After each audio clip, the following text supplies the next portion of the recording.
Bonjour Cécile Leroy, bienvenue sur Je suis née 3 fois. Bonjour Soraya. Cécile Leroy est graphothérapeute, graphopédagogue.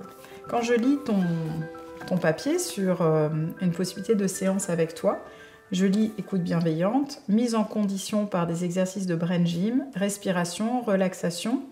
Et je souris parce que je ne me vois plus le faire parce que je n'ai pas souvenir, mais il s'avère que j'ai eu des enfants pas mal de fois dans ma vie qui étaient en apprentissage de l'écriture.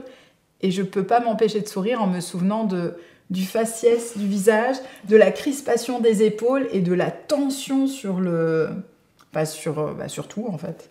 Et de ne pas me souvenir, enfin moi je ne m'en souviens pas pour le coup, mais j'ai de souvenir que c'était dur d'apprendre à écrire.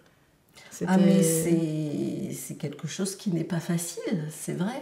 Et c'est pour ça que ça met aussi beaucoup d'années. Et c'est pour ça qu'on va beaucoup aussi à l'école. Enfin, l'école primaire et même l'école maternelle, toute l'école maternelle et l'école primaire, quand même, on travaille essentiellement sur l'écriture. Bien sûr, il y a du contenu, mais c'est quand même un des premiers apprentissages scolaires. Alors, ce qui me surprend, parce que j'entends vraiment ce que tu dis, mais il s'avère que j'ai retrouvé des cahiers d'école de ma mère enfant et de ma grand-mère, et j'ai eu un choc parce que presque, je peux dire, en voyant certains cahiers, à qui ça appartient de quelle époque, parce que l'écriture est quasi similaire, que ce soit un garçon ou une fille. Et en traversant les années, en regardant les différentes graphies, je me suis rendu compte qu'il y a une individuation qui s'est faite petit à petit, qui était absolument interdite avant. Il y avait vraiment une homogénéité de tous les cahiers. Et là, si je regarde maintenant, j'ai quand même plein de gens, quand je leur demande même de rédiger quelque chose, une lettre à un parent symbolique, ils me disent « mais j'écris plus depuis des années ». Et quand je dis « mais pourquoi vous écrivez plus ?» Personne me dit « je ne sais pas écrire ». Mais beaucoup me disent « j'aime pas mon écriture, de toute manière je pourrais pas me relire ». Et voilà, ce chemin de la graphie, c'est comment pour toi? Alors déjà, il y a plusieurs choses, c'est-à-dire que tout le monde va apprendre quasiment de la même façon à écrire. Donc en fait, il y a une base.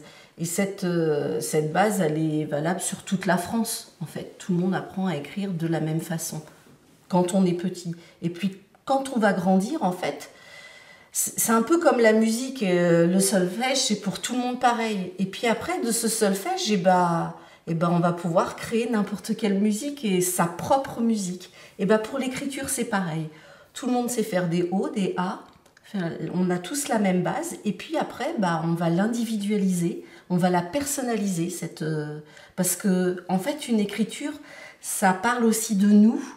Et une écriture, mon écriture, elle va pas être la même aujourd'hui et demain, voire ce soir. Parce que ce soir, je vais être fatiguée. Et du coup, mon écriture, elle va pas être aussi tonique. Donc en fait, l'écriture, elle vit avec nous et puis du coup, elle évolue aussi avec notre âge, avec ce qu'on a vécu. Donc c'est pour ça qu'elle se personnalise au fur et à mesure du temps. Mais au départ, on a à peu près tous la même écriture parce qu'on apprend, tout simplement. Ça me touche ce que tu dis parce que je me revois, de par ma formation, j'allais dire je suis obligée, mais d'écrire dans des cahiers certaines choses. Et il y a eu des périodes de ma vie où j'ai réouvert des cahiers il n'y a pas longtemps parce que j'essaye de ranger. Et il y a des cahiers où c'est presque hiératique. Enfin, l'écriture est serrée, hachurée. Enfin, j'étais hyper surprise. Donc j'ai pris le temps de me rappeler de quand c'était et ce qui se passait. Et en fait, j'allais pas bien. Voilà, tout simplement. Et ça m'a surprise l'état de mon écriture en fait. Mais même, j'ai pas un cahier avec des lignes forcément, mais étonnamment, souvent, ça va droit. Et là, c'était même pas droit. Ça descendait. Exactement. Mais oui. J'ai vraiment vu mon état. Alors que quand j'écrivais, je pense pas que j'avais cette capacité. La ligne descend. Ouais. Tu le vois. Oui, mais ça, c'est. Mais ça veut dire que tu mets pas forcément des lignes pour voir aussi un peu ce qui. Le premier test qu'on fait, c'est page blanche. Et on ne donne pas de sens. Et la personne prend la page du sens qu'elle veut.